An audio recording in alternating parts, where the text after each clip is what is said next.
एनजेएएमसी का smart beta platform एक holistic research platform है। इसके दो मेन भाग है, एक बैकएंड डेटाबेस जिसमें 1100 से भी ज्यादा कंपनी का डेटा है एंड एक फ्रंट एंड रिसर्च प्लेटफॉर्म जिसके अलग अलग भाग है, जैसे कि एक डायनामिक पोर्टफोलियो क्रिएशन का टूल, अलग अलग एनालिसिस और पोर्टफोलियो के रिपोर्ट्स एंड पोर्टफोलियो ऑडिट के रिपोर्ट्स। सो आज मैं आपको dynamic back testing tool and अलग अलग एनालिसिस के रिपोर्ट्स का एक डेमो देने वाला हूँ। डायनामिक पोर्टफोलियो क्रिएशन और बैक टेस्टिंग का जो ये मॉड्यूल है, उसके थ्रू रिसर्च एनालिस्ट अलग अलग पोर्टफोलियोज को क्रिएट कर सकते हैं by using different dynamic inputs, जैसे कि universe, selection criteria, weighing methodology, rebalancing frequency और number of stocks in the portfolio.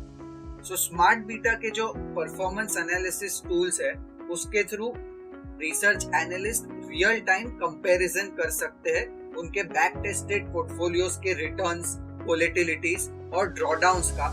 ये कंपैरिजन कोई भी बेंचमार्क के सामने हो सकता है। अभी मैं आपको इसका डेमो दिखाऊंगा। ये स्मार्ट बीटा का होम पेज है। यहाँ से हम बैक टेस्ट पोर्टफोलियो के मॉड्यूल पे जा सकते हैं। यहाँ पे आप देख सकते हो कि इसके अलग अलग पार्ट्स हैं। पहला पार्ट जो कि कॉन्फ़िगर का है, जहाँ पे हम कौन से पैरामीटर्स या फैक्टर्स को हमारे पोर्टफोलियो में लेना है वो कॉन्फ़िगर यानी डिफाइन कर सकते हैं। लेट्स से कि मुझे एक मोमेंटम फैक्टर और क्वालिटी फैक्टर का एक 25 स्टॉक का पोर्टफोलियो बनाना है, तो ये चीज ये बैक टेस्टिंग मॉड्यूल के थ्रू इजीली हो सकती है। इसके बाद का जो भाग है वो फिल्टर्स का भाग है। ये भाग में हम डिसाइड कर सकते हैं कि कौन सा फिल्टर यानी कौन सा यूनिवर्स पे मुझे मेरा पोर्टफोलियो बनाना है। ये आखिरी भाग जो इसका है वो पोर्टफोलियो का है, जहाँ पे आप अपने पोर्टफोलियो की वेइंग मेथोडोलॉजी चूज करते हो एंड पोर्टफोलियो का नाम चूज करते हो।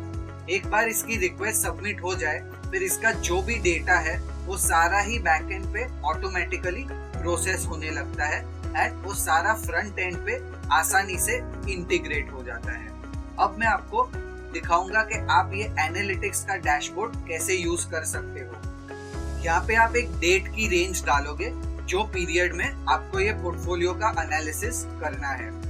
अब यहाँ पे आप पोर्टफोलियो को चूज करोगे। जैसे कि आप देख सकते हो कि जो भी पोर्टफोलियोज बैक टेस्ट होते हैं यानी जो भी पोर्टफोलियोज क्रिएट होते हैं, वो सारे के सारे पोर्टफोलियोज यहाँ पे बाय डिफॉल्ट इंटीग्रेट हो जाते हैं। Let me just choose one portfolio for example. यहाँ पे हम चूज करेंगे कि कौन सी बेंचमार्क के सामने मुझे मेरे पोर्टफोलियो को कंपेयर करना है। सो जैसे कि आप देख सकते हो, हमारे पास एनएससी की सारी ही बेंचमार्क्स है और बीएससी की भी सारी ही बेंचमार्क्स अवेलेबल है। और एक बार मैं ये सबमिट बटन दबाऊंगा तो थोड़ी ही सेकेंड्स में सारे रिपोर्ट्स लोड हो जाएंगे।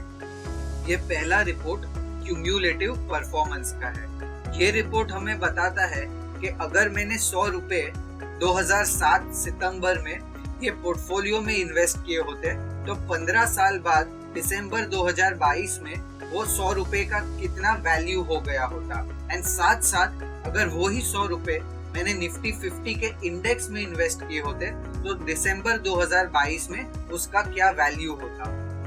साथ में मुझे ये रिपोर्ट एक क्यूम्युलेटिव समरी भी देता है कि ये 15 साल के पीरियड में मेरे पोर्टफोलियो का पॉइंट टू पॉइंट CAGR कितना रहा है एंड साथ साथ ये निफ्टी 50 इंडेक्स का पॉइंट टू पॉइंट CAGR कितना रहा है एंड पोर्टफोलियो का पॉइंट टू पॉइंट वोलेटिलिटी कितना रहा है along with the volatility of the Nifty 50 benchmark. अब ये रिपोर्ट मुझे उस पोर्टफोलियो के शार्प रेशियो, सॉर्टिनो रेशियो और मैक्स ड्रॉडाउन के बारे में बताते हैं, जिससे रिस्क एडजस्टेड रिटर्न का आइडिया आता है। साथ में मैक्स ड्रॉडाउन को देखने से हमें पोर्टफोलियो की डाउनसाइड रिस्क या कैपिटल प्रोटेक्शन की कैपेबिलिटी के बारे में भी पता चलता है। ये अगला report calendar year absolute returns का रिपोर्ट है, जो कि हमें बताता है कि 2007 से लेके 2022 के हर एक कैलेंडर ईयर में मेरे पोर्टफोलियो का कितना रिटर्न बना है वर्सेस माय निफ्टी 50 बेंचमार्क। साथ में हम ये पोर्टफोलियो का आउट परफॉर्मेंस काउंट भी देख सकते हैं। ये रिपोर्ट डेली रोलिंग रिटर्न्स का है, अलग अलग होल्डिंग पीरियड्स में, जैसे कि 1 year holding period, 3 year holding period, 5 year holding period and 10 year holding period.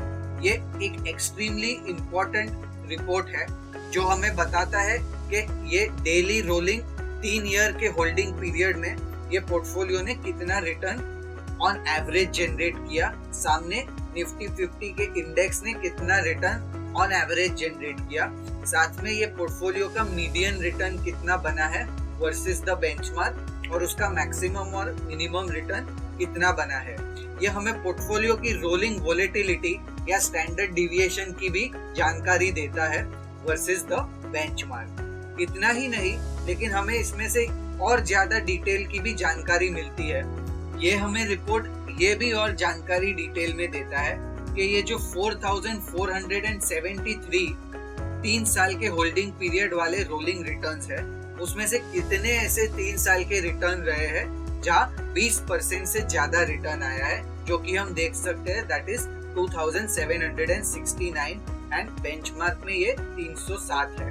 Similarly ऐसे कितने रिटर्न के ऑब्जर्वेशन रहे हैं जिसमें 3 साल में 10 से 20% का रिटर्न आया है and same for the benchmark, and कितने ऐसे रिटर्न्स के ऑब्जर्वेशन है जिसमें 5 से 10 के बीच में आया है एंड सिमिलरली 0 से 5 में आया है। साथ साथ कितने ऑब्जर्वेशंस ने नेगेटिव रिटर्न्स जनरेट किए हैं ये भी हम देख सकते हैं। सो ये रिपोर्ट हमारे लिए बहुत ही ज्यादा इम्पोर्टेंट है बिकॉज इससे हमें ना सिर्फ एक पोर्टफोलियो का पॉइंट टू पॉइंट रिटर्न एक स्टार्ट डेट और एंड डेट से पता चलता है, लेकिन हमें डिटेल में ये भी पता चलता है कि पोर्टफोलियो के रिटर्न्स की कंसिस्टेंसी कैसी है और किस टाइप का पोर्टफोलियो का रिटर्न्स का डिस्ट्रीब्यूशन हम एक्सपेक्ट कर सकते हैं बेंचमार्क के सामने।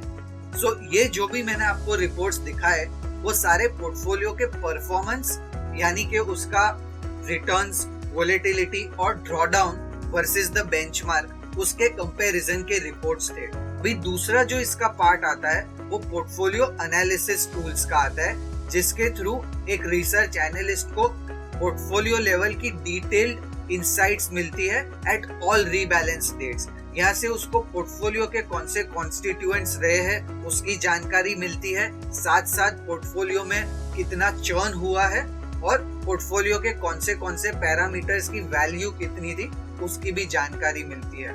अब मैं आपको इसमें से थोड़े रिपोर्ट्स का डेमो देने वाला हूँ। सो यहाँ से हम पोर्टफोलियोज डेटा करके रिपोर्ट्स में जा सकते हैं। यहाँ पे मैं सिर्फ पोर्टफोलियो का आईडी डालूंगा एंड हम उसके अलग अलग रिपोर्ट्स देख सकते हैं। ये एक पोर्टफोलियो का रिपोर्ट है जो मुझे बताता है कि मेरी शुरुआत की रीबैलेंस डेट यानी कि 30 सितंबर 2006 से लेके मेरी आखिरी रीबैलेंस डेट कौन से 25 स्टॉक मेरे पोर्टफोलियो में रहे हैं।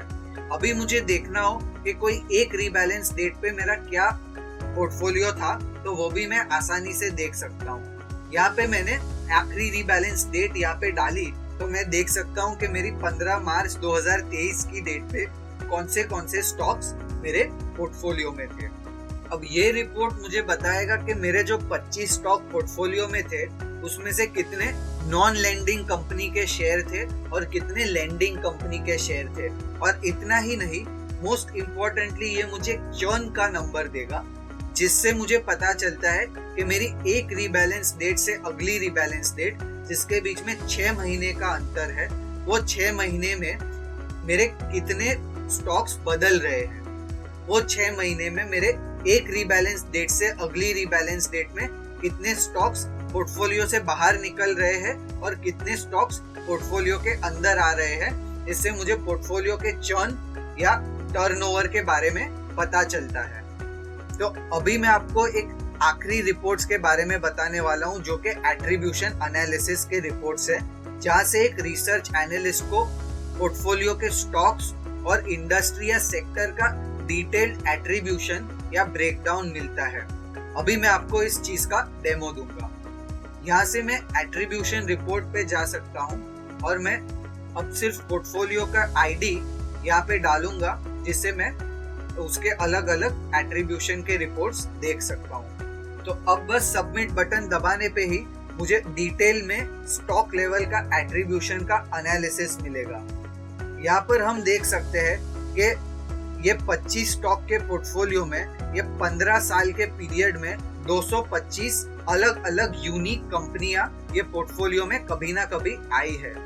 यहाँ से हम उसकी अलग अलग डिटेल्स भी देख सकते हैं, जैसे कि उसका एवरेज वेट कितना था, उसका टोटल रिटर्न कितना था, उसका कंट्रीब्यूशन कितना था एंड वो कितनी बार पोर्टफोलियो में आया था। अब मैं ये टोटल काउंट को जब डिसेंडिंग ऑर्डर में सॉर्ट करता हूँ तो मुझे पता चलता है कि कौन सा स्टॉक मेरे पोर्टफोलियो में मैक्सिमम नंबर ऑफ टाइम्स आया है। यहाँ पे हम देख सकते हैं कि हिंदुस्तान यूनिलीवर का शेयर 34 में से 24 बार मेरे पोर्टफोलियो में आया है। अगर मुझे इसकी और डिटेल देखनी हो तो मैं ये आंख का आइकन जो है उस पे दबा के और डिटेल्स देख सकता हूँ। यहाँ पे हम हर एक रीबैलेंस डेट पे उसका रिटर्न और उसका रिटर्न का कंट्रीब्यूशन और वेटेज देख सकते हैं। अब मैं आपको आखिरी रिपोर्ट इंडस्ट्री या सेक्टर लेवल एट्रीब्यूशन का दिखाने वाला हूँ।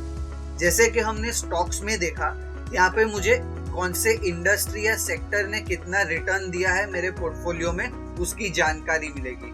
ये हम एक टेबल के फॉर्म में भी देख सकते हैं और साथ में मुझे अलग अलग ग्राफिक्स देखने हो तो वो भी देख सकते हैं। ये मैं आपको एक टोटल रिटर्न कंट्रीब्यूशन का बार चार्ट का ग्राफ दिखाने वाला हूँ। यहाँ पर हम देख सकते हैं कि मटेरियल सेक्टर ने मैक्सिमम रिटर्न कंट्रीब्यूट किया है मेरे पोर्टफोलियो में, और साथ साथ कम्युनिकेशन सर्विसेज और रियल एस्टेट के सेक्टरों ने सबसे कम रिटर्न कंट्रीब्यूट किया है। सो ये था स्मार्ट बीटा प्लेटफॉर्म का डेमो, जो एक इंटीग्रेटेड होलिस्टिक रिसर्च का प्लेटफॉर्म है जिसको रिसर्च एनालिस्ट बहुत आसानी से यूज कर सकते हैं और जिसके थ्रू रिसर्च एनालिस्ट अलग अलग तरीकों से अलग अलग पोर्टफोलियोज बना सकते हैं और उसको बैक टेस्ट करके उसके अलग अलग रिपोर्ट्स देख सकते हैं।